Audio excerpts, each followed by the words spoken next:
Arquidiócesis de la Verapaz presenta El Pueblo de Dios, el pueblo de la esperanza. Estimados amigos, una vez más tenemos el gusto de entrar en sus hogares a través de este programa, con el mensaje de crecimiento espiritual y familiar.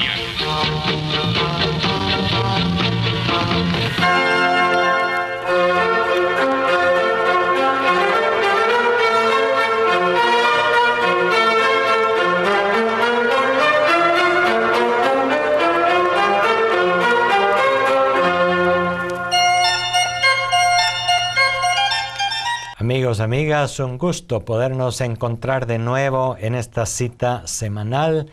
Ahora ya al final del año litúrgico, estamos ahora en el 33º domingo ordinario y la próxima semana es la fiesta de Cristo Rey del Universo, fin del tiempo litúrgico para comenzar un nuevo año litúrgico con el Adviento dentro de 15 días. Comentábamos la vez pasada que los textos que escuchamos en la liturgia de la palabra estos últimos domingos y también entre semana tienen mucho que ver con el género literario apocalíptico, con la escatología, eso quiere decir con las cosas relativas al final de la vida. Y hace 8 días escuchábamos uno de los textos de Lucas en el capítulo 20 que hablaba de la respuesta, o la casi respuesta, porque no la aclaró completamente, que el Señor dio frente a los saduceos y otros que preguntaban sobre la resurrección. Hoy también nos encontramos con otro texto de típico tono apocalíptico en el Antiguo Testamento, el libro de Malaquías.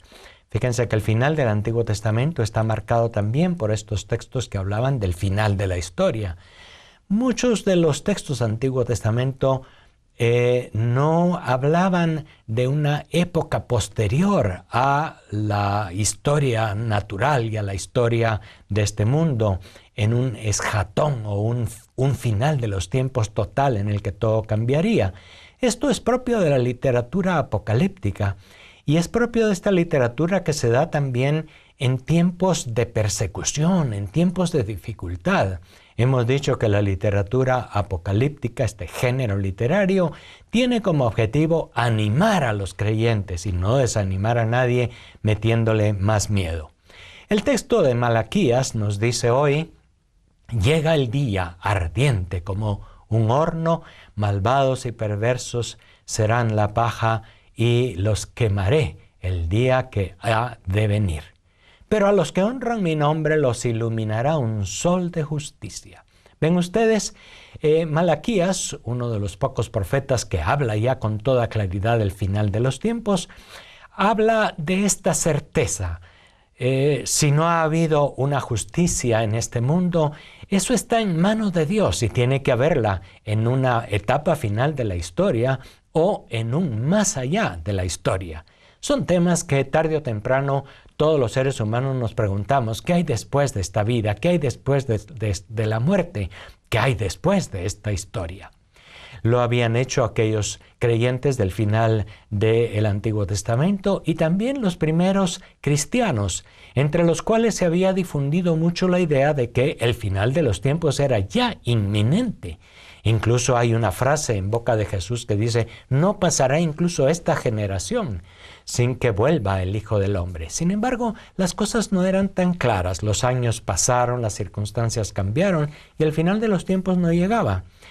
Eso pasó en la comunidad de Tesalónica y por eso San Pablo escribió a los tesalonicenses también, invitándoles a seguir perseverando. Hoy dice: hemos oído que hay entre algunos que viven metiéndose en todo, viven sin trabajar, ocupados en no hacer nada. Les mandamos y recomendamos: trabajen con tranquilidad para ganarse el pan. Y él invita a seguir trabajando. ¿Por qué? Porque habían quienes dentro de la comunidad tesalonicense que, descuidándose de este mundo y pensando únicamente en el mundo que vendría, no quieren ya trabajar, no quieren hacer nada más para cambiar este mundo. Fíjense que es algo que también puede suceder hoy, sobre todo en algunas sectas un poco más tradicionalistas y literalistas, que ven los textos al pie de la letra. Y entonces hablan de un final de los años, de los tiempos y de la historia que ya viene. ¿Cuántos siglos venimos escuchando este anuncio por parte de sectas fundamentalistas muchas veces? Y el fin no llega. Es que nadie sabe el fin ni la hora, cuándo serán. Sin embargo, sí es importante saber que hay un más allá de la historia, que este mundo tenemos que trabajar para mejorarlo de tal manera que evolucione, que cambie, que sea más humano. Hay mucho que hacer todavía. Y el hecho de esperar la vida eterna no debe hacer que nos crucemos de brazos y no hagamos nada frente a las responsabilidades de transformación de este mundo. Es en lo que han caído muchas sectas que se encierran en sí mismas, que hablan nada más de sueños y del final de la historia, pero que no se comprometen realmente con la transformación de las estructuras, con la transformación de las injusticias sociales, que no se comprometen en lograr mayor solidaridad, mayor compromiso, porque este mundo es como despreciable, como que ya pasa. Fíjense ustedes que algo que encontramos interesante en estas afirmaciones de Pablo y de la Sagrada Escritura de estos días es que el final de la historia no debe sacar a nadie de su compromiso con este mundo, sino al contrario, debe animarlo a ser perseverante hasta el final. El capítulo 21 de San Lucas, en los versículos 5 al 19, que hoy se proclama en este penúltimo domingo del tiempo ordinario, nos habla también de palabras de Jesús que invitan a la perseverancia. Fíjense que esa era la problemática de aquella primera comunidad cristiana y lo sigue siendo hoy. ¿Cuántas veces, aunque nosotros esperamos un mundo nuevo, un mundo donde habite la paz y la justicia, el reino de Dios, de verdad, de honestidad, aunque lo esperamos con todo el corazón, cuántas veces con lo que nos topamos es con totalmente lo contrario? La mentira, la corrupción, la muerte, la injusticia, el desorden, el caos, la guerra, etcétera, la persecución. Y por lo tanto puede venir el desaliento. No hay nada más que hacer en este mundo. Me refugio, me aíslo, me encierro, ya sea en mí mismo, en mi oración, en mi grupo o en una secta fundamentalista. La idea del Nuevo Testamento y de Jesús es justamente que en la espera de los tiempos finales no nos desaliente, no nos desanime de seguir perseverantes.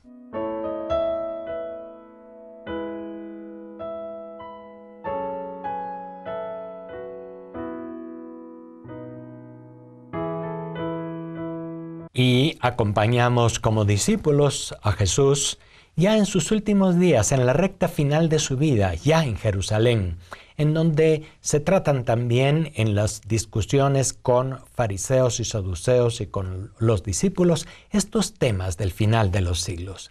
Y también un tema que estaba allí muy presente en Jesús, en las primeras comunidades, era el tema del templo. ¿Por qué? Porque en los primeros años posteriores a la muerte de Jesús, en el año 70, Jesús murió alrededor del año 33. En el 70 fue destruido el templo.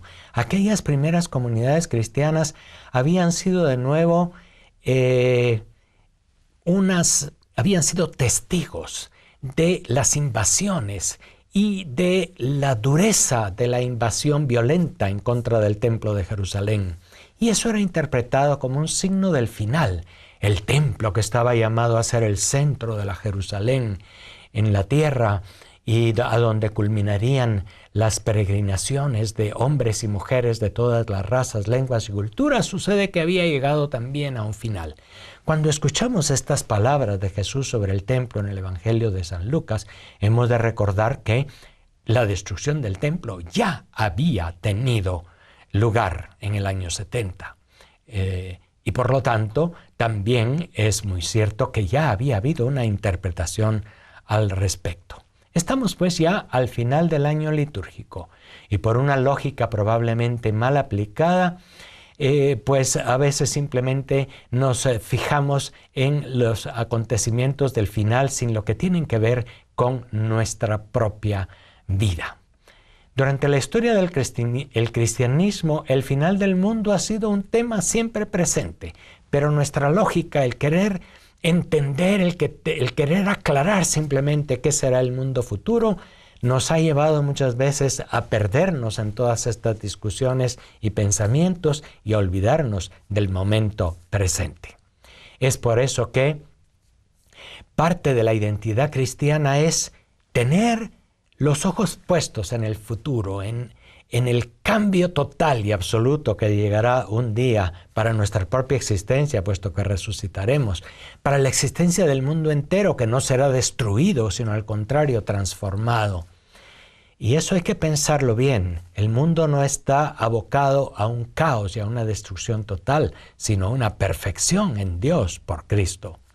Y eso nos lleva a nosotros a decir, también la transformación entera del mundo no es una tarea que Dios se ha reservado para sí mismo. Quiere que nosotros colaboremos con Él en la instauración de su reino, lo cual quiere decir en la instauración del reino de Dios ya en este mundo en la medida que sea posible, mientras avanza la verdad, mientras avanza la solidaridad. Todos los valores cristianos iremos haciendo de este mundo nuestro algo un poco mejor. Ser cristiano implica creer que nuestra vida va a acabar con un juicio de Dios sobre nosotros y también sobre la existencia del mundo en su conjunto. Dios decidirá en algún momento, y muy probablemente por sorpresa, cuándo será el fin del mundo. Y toda la humanidad será convocada a juicio. Esto, pues, no hay duda que está dentro de nuestra fe. Sin embargo, este concepto del final del mundo estaba enmarcado dentro del contexto de una cosmovisión que imaginaba a Dios como un Señor todopoderoso, fuera del mundo, encima, en un segundo piso celestial que vendría como a intervenir en todo este mundo para transformarlo. Sin embargo, Jesús, siendo el Hijo de Dios y siendo el mismo Dios, nos ha enseñado a ver las cosas desde otro modo. No como Dios que está fuera del mundo y un día va a intervenir para cambiar Él solo las cosas, sino como este Dios que está en medio de nosotros. En Jesús Dios se ha hecho hombre y es este Jesús el que quiere que trabajemos, que luchemos por la transformación de nuestro mundo. El Concilio Vaticano II, al que recordamos este año en su clausura, después de los 50 años, nos dijo que la expectativa por el reino, por el reino futuro, por la otra vida, no debe a nadie hacerle olvidarse de sus responsabilidades y de su compromiso, sino al contrario, debe animarle a seguir presente. Este mundo pasará, y pasarán incluso las cosas que parecían que no iban a pasar nunca, como la grandeza, la inmensidad del templo de Jerusalén, de tantos templos y de tantas civilizaciones y culturas a lo largo de la historia, que parecía que no iban a acabar, y sin embargo van acabándose, van transformándose, para decirnos también, nada en este mundo es absolutamente inmortal, a no ser el reino de Dios que ha comenzado y que no terminará nunca. Hoy no podemos pensar únicamente en aquellas catástrofes y en todas estas cosas, por muy grandes que nos parezcan, y quedarnos nada más en esas imágenes, olvidándonos en lo que ha pasado y en lo que le han preguntado a Jesús sobre el final de los tiempos. Hemos de fijarnos en nuestra vida concreta. Jesús invita a todos diciendo, habrá espantos grandes y signos en el cielo. Eso es parte también del género literario apocalíptico. Pero antes de todo eso, los perseguirán, les echarán mano, les entregarán a las sinagogas y así ustedes tendrán ocasión de dar testimonio. Y habla de que en ese momento que hayan persecuciones y dificultades, Él dará palabras a aquellos primeros cristianos para hacer frente a las dificultades. Ni un cabello de su cabeza perecerá. Con su perseverancia salvarán sus almas. De nuevo está entonces presente en estos textos de la Sagrada Escritura una invitación constante a la perseverancia. Eso servía en aquellos primeros siglos de la historia del cristianismo. Eso nos sirve también a nosotros hoy, puesto que hoy también estamos sometidos a, por una parte, ver la grandeza de lo que esperamos del reino futuro, pero por otra parte también las dificultades de la vida de cada día.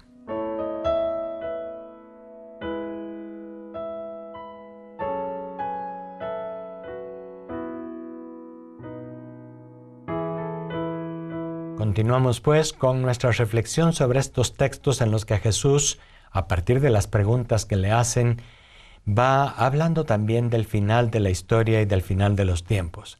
La destrucción del templo de Jerusalén era como un signo de que lo que parecía que no iba a acabar nunca también pasa, para que no pongamos todo nuestro corazón en ninguna cosa de este mundo, aunque por otra parte ponemos todo nuestro esfuerzo para transformarlo y hacer que sea mejor, pero sabiendo que nuestra vista, nuestros ojos están puestos en el Señor y en su reino.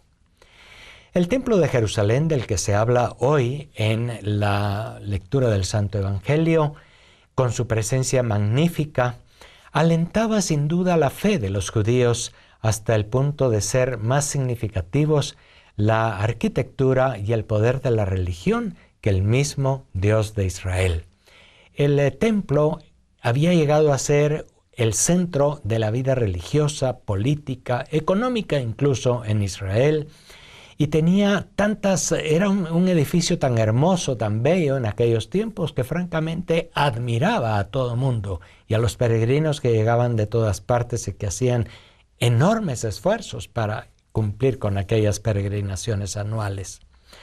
Y el peligro de una construcción religiosa tan soberbia, tan enorme, es que podía hacer perder de vista al que había inspirado al fin y al cabo aquella construcción, es decir, a Dios mismo. Es lo que puede pasar incluso en otro nivel, cuando nosotros podemos admirar la creación y como que divinizar la creación, mientras que en quien hay que pensar es en el Creador. Y las obras creadas han de llevarnos a alabar al Creador. El templo de Jerusalén, con todas sus maravillas, con todo el oro, con todas las escrituras y las hermosas estructuras que tenía, hacían perder de vista al Creador de todo y a aquel que no había querido en principio un templo, que prefería andar en la tienda del encuentro y que prefería ser peregrino con su pueblo por el desierto. Sin embargo, puede ser que en aquel momento se habían vuelto más importantes los sacrificios, el ritual, la construcción majestuosa, que las actitudes exigidas por el mismo Dios para un verdadero culto a Él, la misericordia y la justicia. Fíjense que es un peligro que todos podemos vivir a lo largo de nuestra historia. Poner más énfasis en la belleza de nuestros templos, de nuestras construcciones, en la belleza de nuestras liturgias, en la perfección con que se realizan. Hay que poner al máximo lo mejor que uno pueda para un templo y para la liturgia. Sin embargo, hay que reconocer que no hay que exagerar, que lo que Dios quiere no son nuestros sacrificios ni la belleza del culto que podamos realizar, sino lo que Dios quiere es la misericordia y la justicia. Hay también en otros ciclos del tiempo litúrgico, se escucha sobre todo el ciclo de San Mateo, que será el del próximo año, el capítulo 23 y 24 y 25, que hablan del juicio final, en donde Jesús pone el énfasis en que lo importante es justamente eso, la misericordia y la cercanía al más pobre y al más pequeño. Es por eso que Jesús afirma que el templo será destruido, pues el templo, cuando se vuelve una construcción tan importante y tan imponente, puede ser que dificulte una verdadera relación legítima con Dios y con los hermanos. Puede crear incluso divisiones sociales e injusticias. En el mismo templo había el lugar para los hombres, el lugar para las mujeres, el lugar para los judíos y para los no judíos. Había el santo de los santos, el lugar más sagrado a donde solo podía entrar el sumo sacerdote una vez por año. El templo se había convertido también entonces un signo de la diferenciación, de las exclusiones sociales. Había quienes podían ofrecer sacrificios de primera categoría y había quienes podían apenas ofrecer una cosa más pequeña. Había quienes se sentían con más derechos y con más dignidad por estar más arriba en las gradas del templo, y habían muchos que se sentían pobres y miserables y ocupaban el último lugar. Un templo tan solemne, tan grande, había llegado a ser entonces también un signo de divisiones y dificultades que Jesús de ninguna manera querían. Acordémonos que una de las primeras acciones simbólicas que Jesús hace al entrar en Jerusalén es justamente sacar a los mercaderes del templo.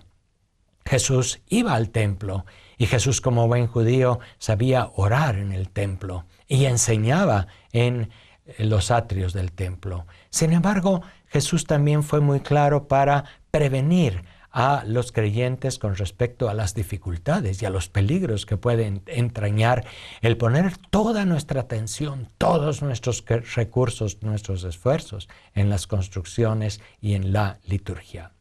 Es muy importante ir descubriendo en nuestra vida que la experiencia de fe debe estar atravesada por el servicio incondicional a los demás. Eso es lo que el Señor quiere y en eso es en lo que quiere que seamos perseverantes. Servicio incondicional.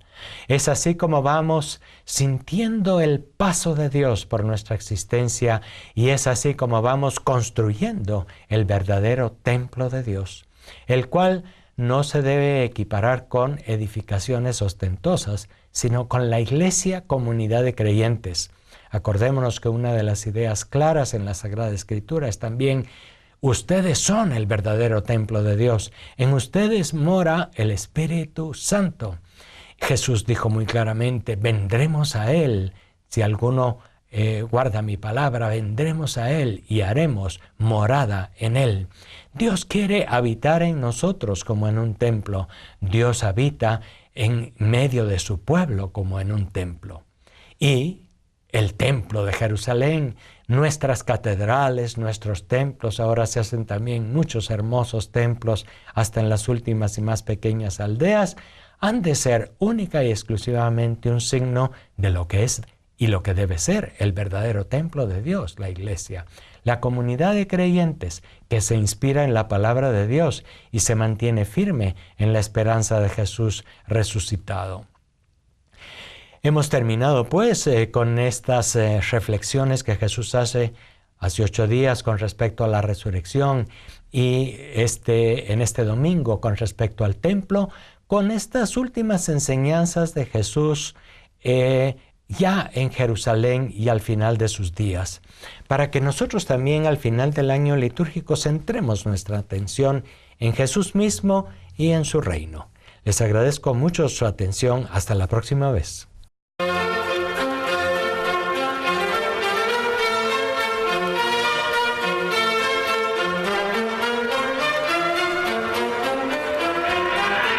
La Diócesis de la Verapaz presentó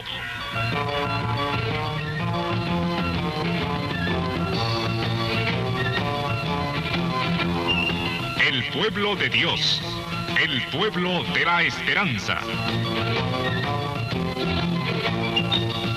agradecidos por su atención al mensaje de crecimiento espiritual y familiar. Hasta otra oportunidad.